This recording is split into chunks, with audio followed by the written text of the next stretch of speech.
नामाचे त्रिकालबाधी श्रेष्ठत्व. नाम हे सच्चिदानंद स्वरूप आहे. शुद्ध परमात्मा स्वरूपाच्या अगदी जवळ कुणी असेल तर ते फक्त नामच होय. नाम हे चिन्मय असल्यामुळे त्याचा आनंद ओसंडून येतो आणि ही सृष्टी तयार होते.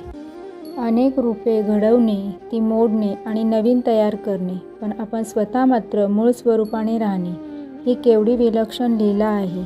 खरोखर तुम्हाला मी काय सांगू, बोलायला शिकल्यापासून आजपर्यंत मी नामाबद्दलच बोलत आहे. अजून नामाचे महात्म्य संपत नाही. नामाचे महात्म्य सांगून संपले तर भगवंताचे भगवंतपण लटके झाले असे समजावे. जो नामात मीपणाने नाहीसा झाला त्यालाच नामाच्या महात्म्याची कल्पना आली. असा पुरुष नामाविषयी मौन तरी धरील, कारण त्याचे महात्म्य कोणाला सांगता येणार नाही, किंवा शेवटच्या श्वासापर्यंत नामाचे महात्म्यच सांगत राहील, कारण ते कितीही सांगितले तरी संपणार नाही आणि कितीही ऐकले तरी तृप्ती होणार नाही. नामाने सर्व पापे नाहीशी होतात. भगवंताला विसरणे हे सर्वात मोठे पाप आहे. नामाने भगवंताचे स्मरण होते. नाम हे वेदांपेक्षाही श्रेष्ठ आहे. कसे ते पहा. वेद अध्ययनापासून फायदा होण्यासाठी चारी वेदांचा अभ्यास करणे जरुरी आहे. त्यासाठी पुष्कळ वेळ आणि श्रम लागतात. नामाला श्रम नाहीत. दुसरे, वेदांचा अधिकार सर्व लोकांना नाही, पण नाम कोणीही घ्यावे. वेदांच्या मंत्रांचा आरंभ ओंकारानेच होतो, म्हणून वेदारंभी देखील नामच आहे.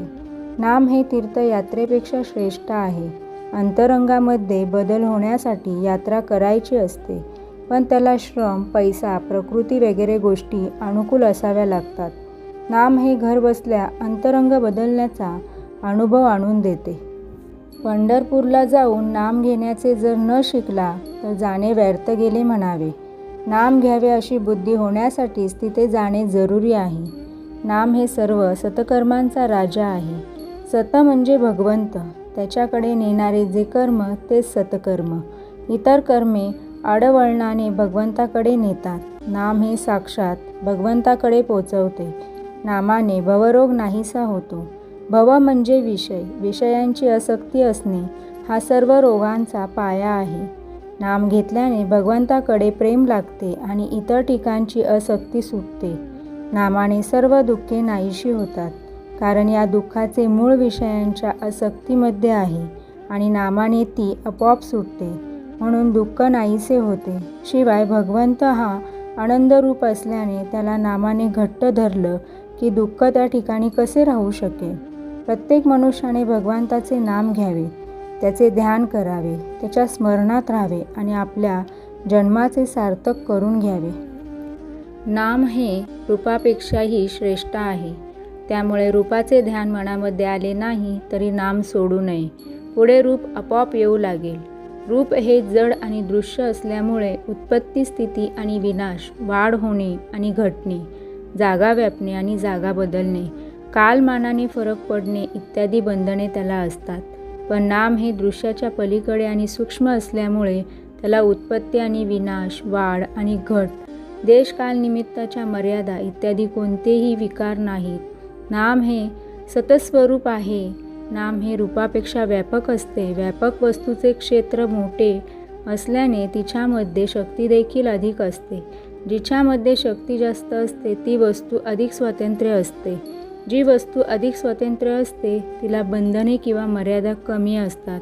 म्हणून नाम हे रूपापेक्षा अधिक व्यापक, अधिक शक्तिमान, अधिक स्वातंत्र्य आणि अधिक बंधनरहित असते. आपली ज्ञानक्रिया कशी चालते ते पाहू. आपण एका टेकडीवर उभे राहून सृष्टी सौंदर्य पाहिले. त्या पाहण्यात कोणकोणत्या क्रिया होतात पहा. प्रथम डोळ्यांमधून प्रकाश किरणे आत गेली. बाह्य पदार्थाचे मनुष्याला ज्ञान व्हायला इंद्रिय हे पहिले साधन आहे. इंद्रियांमधून आत आलेले संस्कार एकत्र करून मन त्यांना वस्तुस्वरूप देते. वस्तुस्वरूप तयार झाल्यावर बुद्धी सारासार विचार करून त्या वस्तूचे यथार्थ ज्ञान आपल्याला करून देते. पण मनुष्याच्या बुद्धीचा व्यापक इथेच थांबत नाही. टेकडीवरून आजूबाजूला पाहत असताना झाडे, वेली, घरे, बागा, माणसे, पक्षी, पाण्याचे तलाव इत्यादी सर्व वस्तूंचे ज्ञान झाल्यावर पुन्हा त्याचे एकीकरण होऊन ही सृष्टीची शोभा आहे असे ज्ञान आपल्याला होते. म्हणजे अनेकात एकत्व शोधणे हेच मानवी ज्ञानाचे लक्षण आहे. या जगामध्ये कितीतरी वैचित्र्य आढळते. नाना तऱ्हेचे दगड, नाना तऱ्हेचे किडे, नाना प्रकारचे पक्षी, प्राणी या सर्वांची नावे जरी भिन्न असली तरी त्या सर्वांमध्ये असणेपणाचा गुण आहे. म्हणजे सजीव प्राणी झाला तरी तो आहे आणि निर्जीव वस्तू झाली तरी ती आहे.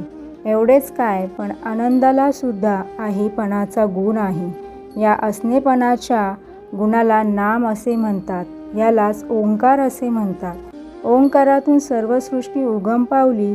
ओंकार हे परमात्म्याचे स्वरूप आहे. अर्थात नाम म्हणजे सत होय. म्हणूनच नाम हे सृष्टीच्या आरंभी होते.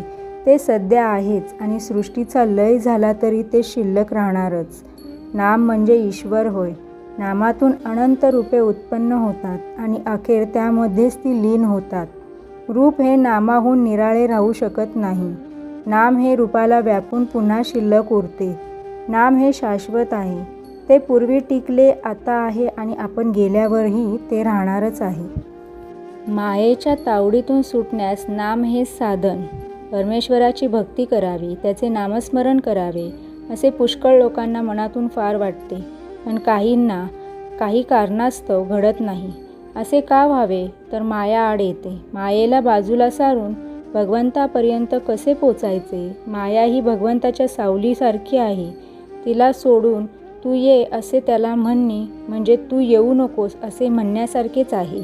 कारण एखाद्या इस्माला तू ये पण तुझी सावली आणू नको म्हटले तर कसे शक्य आहे? म्हणून माया ही राहणारच. आपण तिच्या तावडीतून सुटून भगवंतापर्यंत पोचायचे कसे हाच प्रश्न आहे. आणि या प्रश्नाचे उत्तर एकच, भगवंताचे नाम घेणे. नामानेच मायेच्या तावडीतून सुटून भगवंतापर्यंत जाता येते. जसे व्यक्तीशिवाय सावलीला अस्तित्व नाही, तसे मायेला स्वातंत्र्य अस्तित्व नाही. तसेच तिला स्वातंत्र्य शक्तीही नाही. कारण व्यक्तीच्या हालचालीप्रमाणेच तिची हालचाल होते. व्यक्ती न दिसली तरी तिची सावली जशी दिसते त्याचप्रमाणे मायेचे अस्तित्व मात्र जाणवते. मायेची सत्ता भगवंतावर नाही. एकदा पूर्व दिशेला चालला आहे तर त्याची सावली त्याच्या मागून त्याच दिशेने जाईल. त्या सावलीच्या मनात जर दिशा बदलून पश्चिमेकडे जाण्याचे आले तर तिला ते शक्य नाही. तो मनुष्य जर पश्चिमेकडे जाऊ लागला तरच तिला त्या दिशेकडे जाणे शक्य आहे. याचाच अर्थ माया भगवंताच्या अधीन आहे. सर्व विश्व हे मायारूप आहे. म्हणजे ते परमेश्वराची छाया आहे. याचा अर्थ या विश्वाला आधार परमेश्वरच आहे. आता या मायेच्या तावडीतून सुटून परमेश्वराकडे कसे जायचे? समजा एखाद्या इस्माला एका मोठ्या व्यक्तीला भेटायचे आहे, पण त्याच्याकडे सरळ जाणे शक्य नाही. कारण त्याच्या घराच्या दारावर रखवालदार, कुत्रे वगैरे आहेत. त्याच्या तावडीतून सुटून गेले तरच मालकाची भेट होणार. पण समजा मला अमक्या दिवशी येऊन भेटावे अशा मजकुराचे त्या मालकाच्या सहीचे पत्र जर त्याला आले असेल तर ते पत्र त्या रखवालदाराला दाखवताच तो त्याला बिनतक्रार आज सोडील आणि मालकाची भेट होईल. तसे भगवंताचे नाम म्हणजे भगवंताच्या सहीचे पत्र. जर आपण घेऊन गेलो तर मायारूपी रखवालदार ती सही पाहून आपल्याला आज सोडील आणि भगवंताची भेट होईल. म्हणून माया तरुण जायला भगवंताचे नामस्मरण हाच रामबाण उपाय आहे. नामस्मरणात खूप तल्लीन व्हावे, देहाचा विसर पडावा. देहबुद्धी विसरून नाम घेणे हेच निर्गुण होणे आहे. भगवंत जर कृपण असेल तर तो नामभक्ती देण्यात आहे. म्हणून त्याला आळवावे आणि तुझ्या नामाचे प्रेम दे हेच मागावे. बाकी सगळे देईल, पण हे नाम प्रेम तो फार क्वचित देतो. म्हणून आपण तेच मागावे. रामाचे अनुसंधान नित्य ठेवावे आणि आनंदात राहावे. विषयाची उर्मी हे मायेचे स्मरण होय. नामाचे स्मरण हे भगवंताचे स्मरण होय. आनंद हवा असेल तर नाम घ्यावे. शरीर स्वस्थाला लागणाऱ्या शरीरातल्या द्रव्यात जेव्हा कमी अधिकपणा उत्पन्न होतो तेव्हा शरीर स्वास्थ्य बिघडते. त्यालाच आजार म्हणतात. सुंठ हे असे औषध आहे की ते शरीरात कमी झालेल्या द्रव्याची भरपाई करते आणि जास्त असलेले द्रव्य कमी करून आरोग्य राखते. नाम हे सुंठीसारखे आहे. पारमार्थिक प्रगतीच्या मार्गात प्रत्येक व्यक्तीतल्या ज्या ज्या गुणदोषामुळे अडथळा येतो ते गुणदोष दूर करून भगवंताचे नाम प्रगतीचा मार्ग मोकळा करतो. म्हणून कोणात कोणतेही गुणदोष असोत, त्याने निष्ठेने नाम घेतले की त्याचे काम बिनचूक होऊन तो ध्येय गाठतो. आपल्यात तेलाचा नंदादीप लावण्याची पद्धत आहे. तो अखंड तेवत ठेवायचा असतो. त्यात तेलाचा पुरवठा करावा लागतो. तसे त्याला आनंदरूपी नंदादीप हवा असेल, त्याने सतत नामरूपी तेलाचा पुरवठा करीत राहिले पाहिजे. थोडक्यात म्हणजे ज्याला आनंद हवा असेल त्याने सतत नाम घेतले पाहिजे. आनंदाचा उगमच नामात आहे. केव्हाही आणि कुठेही पाहिले तरी भरपामध्ये गारपणा हा असायचाच. त्याचप्रमाणे परमात्म्याजवळ नेहमी आनंद हा असायचाच असे समजावे. आपण जगामध्ये व्याप वाढवतो तो आनंदासाठीच वाढवतो, पण भगवंताच्या व्यतिरिक्त असणारा आनंद हा कारणांवर अवलंबून असल्याने ती कारणे नाहीशी झाली की तो आनंद पण मावळतो. म्हणून हा आनंद अशाश्वत होय. खावे प्यावे आणि मजा करावी हे तत्त्वज्ञान मला थोडेसे पटते, पण त्यामध्ये मोठा दोष असा की ते देहबुद्धीवर आधारलेले असल्याने कायमचे म्हणजे टिकणारे नाही. कारण आजची चांगली परिस्थिती उद्या बिघडली की याची मजा गेली. उलट येईल त्या परिस्थितीमध्ये आपण आनंद निर्माण करावा. रोज अगदी 5 मिनिटे का होईना भगवंताशी अनन्य व्हायला शिका. अशा त्या 5 मिनिटाचा आनंद 100 वर्षे नुसते जगून मिळणार नाही. साखरेच्या गोडपणाबद्दल तासनतास निरूपणे करण्यापेक्षा एक चिमूटभर साखर तोंडात टाकली असताना जसा खरा आनंद मिळतो तसेच इथे आहे. जगण्यामध्ये आनंद आहे ही गोष्ट खरी, पण आनंदाचे जगणे नसेल तर ते मेल्यासारखेच आहे. ज्याच्याजवळ भगवंत आहे त्यालाच आनंदाचे जगणे प्राप्त होईल. म्हणून ज्याला जगायचे आहे त्याने नाम घ्यावे. सदा सर्वदा योग तुझा घडावा असे श्री समर्थांनी मागितले. तुझा विसर न व्हावा असे श्री तुकाराम बुवांनी मागितले. याचे कारण हेच की जिथे भगवंत तिथे आनंदी आनंद असतो. व्यापारी लोक आज रोख उद्या उधार अशी पाटी लावतात. त्याचप्रमाणे आपणही आनंद रोख दुःख उधार अशी वृत्ती ठेवावी. ज्याचा आनंद नामात टिकेल त्याला नित्य दिवाळीच आहे. मी सर्वांना एकच सांगेल, भगवंताने आपल्याला ज्या स्थितीत ठेवले आहे त्यात समाधान मानून त्याचा कधीही विसर पडू न द्यावा. श्री स्वामी समर्थ. अवधूत चिंतन श्री गुरुदेव दत्त.